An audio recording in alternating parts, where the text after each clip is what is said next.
Strategi kerjasama bangsa Indonesia pada masa pendudukan Jepang. Pendudukan Jepang berlangsung dari 1942 hingga 1945.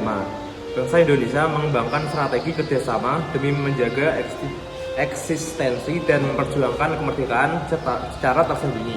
Di Indonesia sebelum pendudukan Jepang, situasi politik Indonesia berada di bawah penjajahan Belanda dengan penindasan politik yang ketat, ekonomi dan sosial. Perekonomian dikuasai Belanda, rakyat hidup dalam kemiskinan dan keterbatasan pendidikan. Bentuk-bentuk kerjasama yang dilakukan: kerja paksa, promusha. Banyak warga terlibat sebagai tenaga kerja untuk kepentingan Jepang meski menimbulkan penderitaan.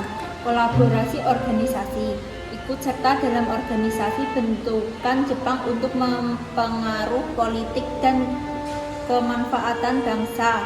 Penyebaran budaya, pemanfaatan program ganda Jepang untuk menguatkan semangat nasionalisme. Organisasi bentukan Jepang dan pemanfaatnya. 1. Putra atau Pusat Tenaga Rakyat digunakan sebagai wadah pelatihan kader nasional dan pergerakan politik. 2. Heiho dan Beta, pasukan milisi yang sebagian besar diisi pemuda Indonesia untuk pelatihan militer. 3. Barisan pelopor, kelompok kerjasama sosial yang berperan sebagai perantara antara Jepang dan rakyat. Tokoh-tokoh Indonesia yang terlibat dan perannya. Soekarno, pemimpin yang menjalin komunikasi strategis dengan Jepang untuk memberi ruang perjuangan. Muhammad Hatta, berperan dalam membangun organisasi dan kader nasional di bawah pengawasan Jepang. Ki Hajar Dewantara, mendorong pendidikan nasional di tengah batasan Jepang. Positif dan negatif kerjasama.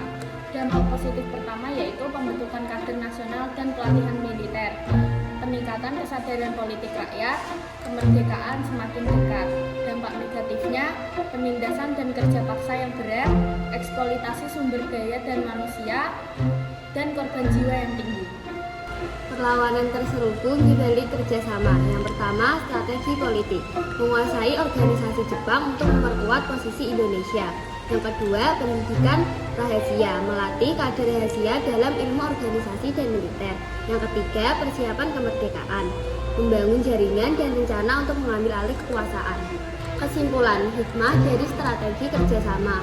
Kerjasama dengan Jepang disertai strategi cermat membuka jalan kemerdekaan. Bangsa Indonesia belajar diplomasi dan organisasi.